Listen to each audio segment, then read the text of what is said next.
before. And what I like in verse 25, God said, I will command a blessing upon you. You know what it's like for God to command a blessing on you? That's when God bless you and you don't even know how it's going to come. That's when God bless you and you can't even see it. You have no idea how it's going to happen. But God make the enemy release his hands from your situation. That means it doesn't matter what the doctor said, but God's commanding a healing upon your body. It doesn't matter what it looks like, but God is commanding his miracle manifestation in our life. Now I need everybody one more time to say, this is my year of Jubilee. Church, in Deuteronomy 8 and 18, the word says, but thou shalt remember the Lord thy God, for it is he that giveth thee power to get wealth, that he may establish his covenant, which he swore unto thy fathers. God promised Abraham that not only would I bless you, but I will bless your seed. Church, God promised us. So it is God who has blessed us. And the problem is, God said, I'm going to bless you so I can establish what I said. God said, I'm going to cause blessings to come in your life. I will cause healing to come on your body. I will cause deliverance to be manifested in your life just so I can establish my word. God said, I'm going to prove to you that everything I said would happen in your life will happen. Amen. Now, I want you to understand something. In 2019 is our year of Jubilee. Amen. In 2019, the things that we were waiting for last year that didn't happen in the past, it will happen this year. Everybody say, this is my year of Jubilee. Church, the biggest problem we have is that sometimes we get blessed and we forget the source of our blessing. Sometimes God starts moving and we forget who did it. We forget it was God that gave us strength for all the great things that are happening in us. Some of us are more blessed than we've ever been. Some of us, the doctor gave up on us, but can you look at somebody and say, God still got me here? Oh, somebody need to give him some praise today. I say somebody need to give him some praise today. Man, I've seen the miracle hand of God. I remember my stepdad was diagnosed with skin cancer, and the doctor said he wouldn't live 6 months. He lived over 20-something years. Look at somebody and say, look at God. How many of you know the doctors don't have the final report? How many of you know it doesn't matter what it looked like? God got a way of turning things around.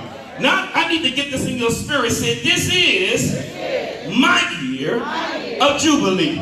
Come on, say, this is my year of release. You know what our biggest problem is? Our biggest problem is we can't let go. We can't let go of what happened yesterday. There was a survey by some researchers. They took fleas and they put them in a container. They placed the lid on the container and the fleas jumped up and down for hours. They left the fleas in there for 48 hours. The fleas jumped up and down, hit the container. Guess what? After 24 hours, the fleas stopped jumping. Because the fleas were conditioned in their minds that we cannot get out of this container. The next day, they took the lid off the container. Not one flea jumped up and tried to get out the container. And that's our problem, because we've gone through so much in the past. We've had so many setbacks. We've experienced so many disappointing situations. We refuse to get up and jump. In the year of Jubilee, it's time to jump out the container. In the year of Jubilee, it's time to take the lid off of what God said he can do. In the year of Jubilee, it's time to tell the devil on the head and not the tail. In the year of Jubilee, it's time for you to get up and do something. Look at somebody, say, neighbor, get up and do something. Come on, say, this is your year. Come on, say, this is my year. Somebody better claim it today. Come on, say, this is my year. Say, this is my year of Jubilee. Now give God some praise. So we got to take the lid off. I don't care what the doctor said. God didn't say it. I don't care what your financial situation looked like. God didn't say that's the way it was supposed to be. I don't care what's going on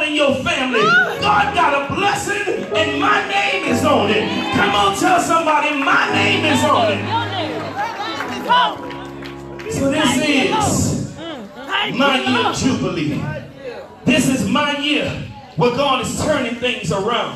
In 2019, I'm coming out. I say in 2019, you're coming out. The Bible says, eyes have not seen, ears have not heard. It hasn't even entered into your heart what God is about to do. I'm trying to get you excited because we're about to go somewhere. So listen. We have to let go of what happened yesterday. We have to let go of the disappointment. If I keep holding on to the doctor's report, I'll never believe God's report. If I keep holding on to the situation that happened in my past, I'll never let go. We gotta let go, church. Some people are depressed because they can't let go.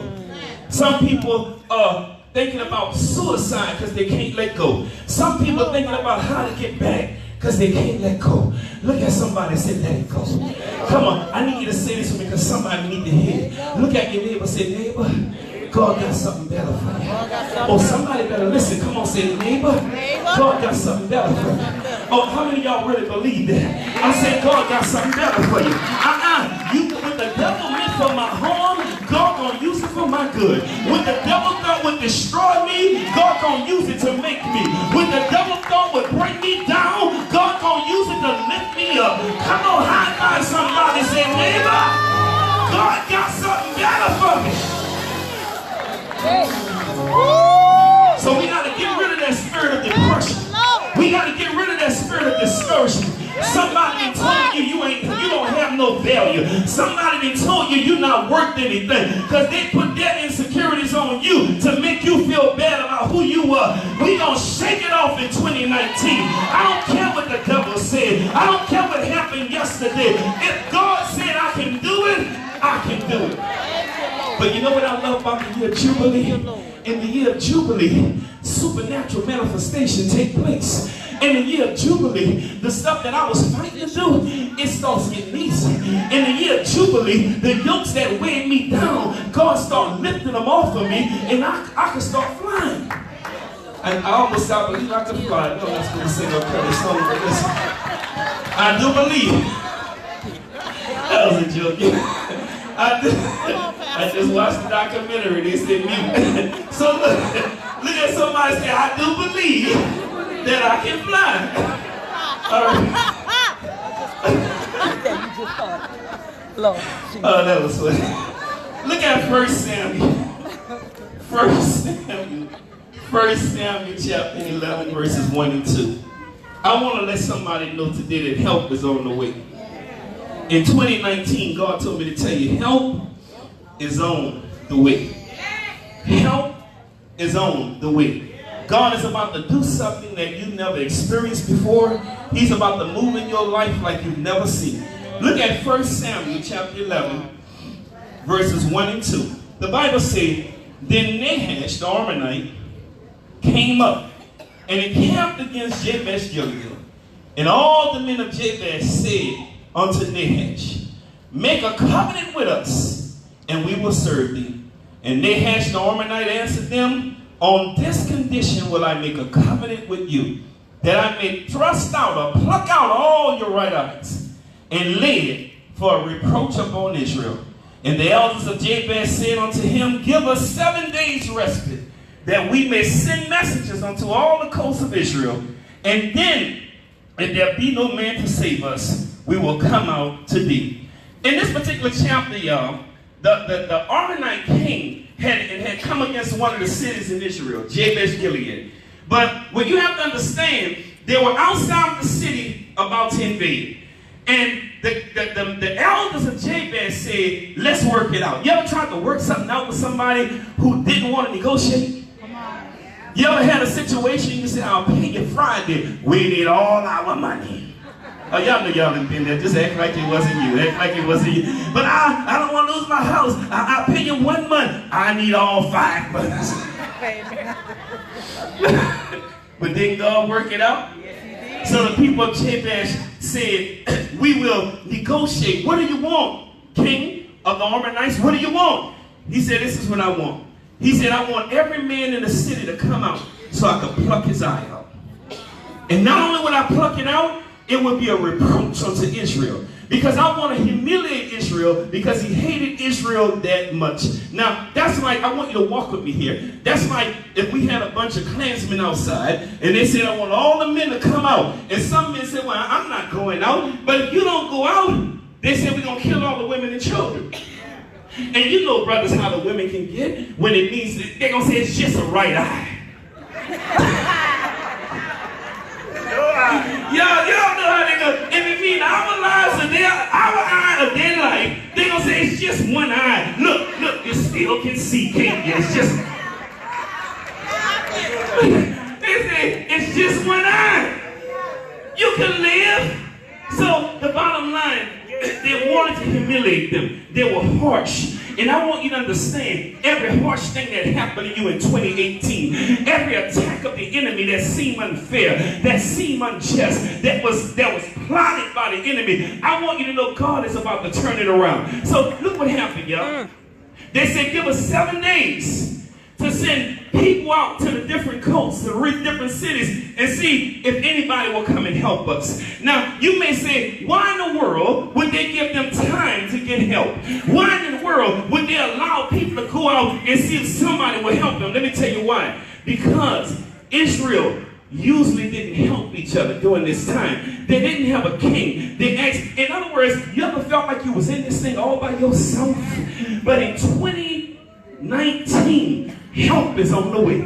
You got to understand, in chapter 10, Saul had just been appointed, but not installed.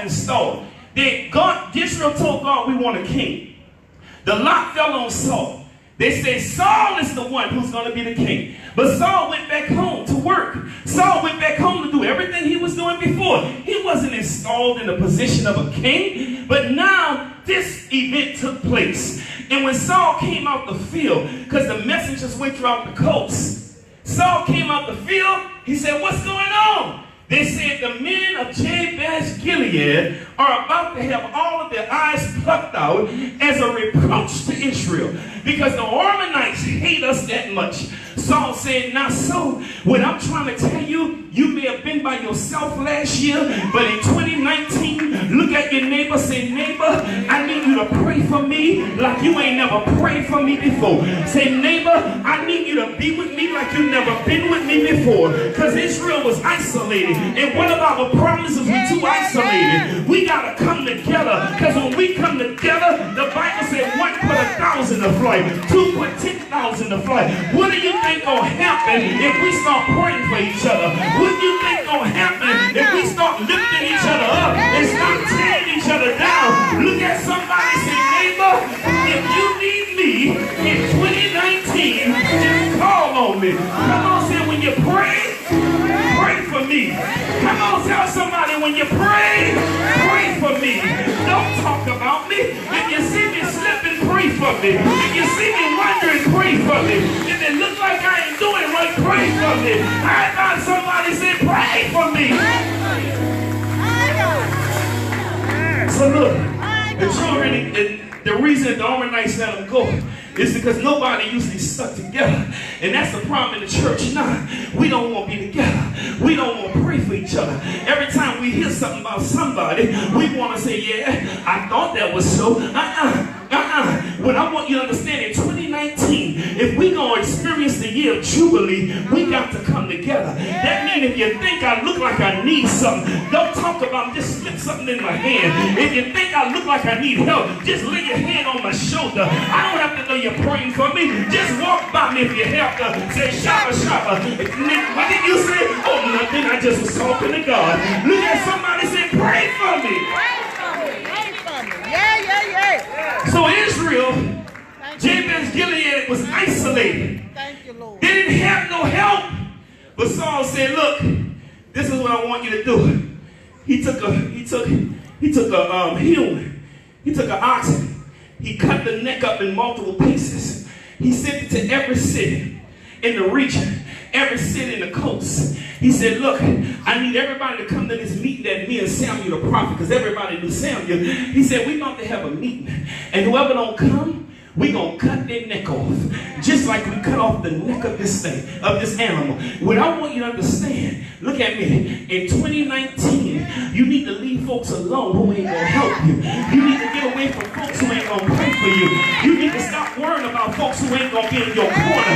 Look, Saul said, this is not an option. I don't have time to play. I need God to move. Look, when you need God to move, you don't have time to play with folks. I don't have time to worry about your feelings. I don't have time to worry about if I'm offending you. I'm not trying to offend you, but I'm walking with God. I'm not trying to hurt you, but I'm walking with God. If I got to walk by myself and pray until God sends somebody to pray with me, I'm going to pray till I get my breakthrough. I don't want to hear what happened to Susan. I don't want to hear what happened to Sally. All I want to hear is what God said is going to happen to me. Look, what Saul was trying to say is we don't have time to play. You come to this meeting or it's on.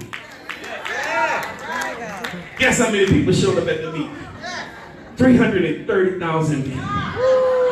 That had never happened before in Israel. When 330,000 men came to a meeting, the Bible says Saul told the messengers who came from Jabesh Gilead, he said, go back and tell the elders of Jabesh tomorrow about this time. Help is on the way. We had somebody say, neighbor, in 2019, help is on the way. Come on, tell them you don't have to struggle by yourself. You don't have to go through what you've been going through by yourself. But God told me to tell you that help is on the way. So the Bible said, here's another secret. When they went back, they told the elders in Jabesh that help is on the way. Jabesh didn't go and tell the Arbonites, we gonna get y'all tomorrow because help is on the way. No, they said tomorrow this time we gonna come out and let you pluck our eyes out. Lesson number 2, you talk too much. Come on, you said. Look at somebody say you talk too much. Oh, y'all don't hear me. Come on, tell somebody else you talk too much. You always want to say stuff you shouldn't be saying. If God told you he gonna do it, you tell it to the wrong person, they gonna pull your spirit down. If you're looking for a healing, you tell somebody God's about to heal me, they gonna say, Sister Becky died of that same thing 2 days ago. I don't need to hear that. All I need to hear is what God told me. Look at somebody say, shut up. You talk too much, you tell too much of your business. Everybody don't need to know your business. Married folks, everybody don't need to know y'all had a fuss before you came to church. If me and Lisa fussed every Sunday, y'all will never know. Because we'll continue when we get in the car. Yeah, what we said, what we came. It's none of y'all business. We hug and smile the most when we the maddest. Still smiling a lot, we mad with each other. Look at somebody say, help is on the way. Look at your neighbor, say, neighbor, help is on the way. Whatever you went through in 2018, whatever you went through in 2017, whatever you've been going through all your life, God said help is on the way. But you gotta believe that he's able to do it. Do I have anybody who believes today? Can I get my believers to wave your hands? Come on, say, Lord, I thank you that help is on the way. Come on, say, Lord, I thank you that help is on the way. High five somebody, say, neighbor, God told me to tell you that help is on the way. So look what happened, y'all. We're not finished. Look what happened. The Bible says, that time the next day, 330,000 Israelites, 300 Israelites, 30,000 from the tribe of Judah, invaded the camp of the Ammonites. Destroyed them. The Bible says you didn't find 2 people together. They were so devastated, you didn't have 2 people together. There was one here, one there. They destroyed them. Guess what happened? Now, what a way for God to validate Saul as the king. What a way for God to show everybody that his seal of approval was on King Saul. Because the Bible said King Saul split them up in groups of 3s and they invaded the camp. But there was one tribe before all this happened in chapter 10 who didn't want Saul to be the king. And they said, we're not coming to any kind of selection for a king if Saul is involved. And the men who was there after this happened said, anybody who wasn't for you before you became installed as king, let's kill him. Look what King Saul said. He said, no, let it go. And this is what I want to tell somebody today. Let it go. Let it go. You can't hurt the people who hurt you. God got it. Let it go. You can't get back at the folks who manipulated you and deceived you and made you think they was for you. Because they got some wicked folks who will make you think they're for you. And all the while they plot against you. But look at somebody and say, let it go. Saul knew that if God was going to bless his kingdom, that if God was going to use him, he had to let it go. And I'm telling you, in 2019, if you want God to bless you, if you want to walk in this anointing of Jubilee, if you want the weights, the shackles, the increase to be released in your life, everybody who has hurt you, everybody who has deceived you, everybody who has manipulated you, everybody who you thought you could trust, but they hurt you to the core of your soul, you've got to let it go. Saul said, I'm not going to get them back. And God blessed his kingdom. But this is what I want you to understand before we close. Every barrier is coming down. Every barrier is coming down. What is a barrier, y'all? A barrier is anything that stops me from moving forward. A barrier stops me from being progressive. A barrier prevents movement, access. It limits me through my thinking. There's a story I want to read. Y'all read it before, but I have more information about barrier breakers. For years, experts said that no one could run a mile in under 4 minutes. They studied the human body. They thought it would collapse under that much pressure. They said it was literally impossible. But an athlete in the Olympics by the name of Roger Bannister didn't believe their report. On May of 1954, Mr. Bannister made history by running the mile in under 4 minutes. 46 days later, someone else broke the 4-minute mile barrier. Within 10 years, 336 people ran a mile in under 4 minutes. And now it's happening all the time. What I'm trying to tell you, you can be the first. Everybody stand. You can be the first in your family to break the barrier that's been holding you back. You can be the first to break the barrier. You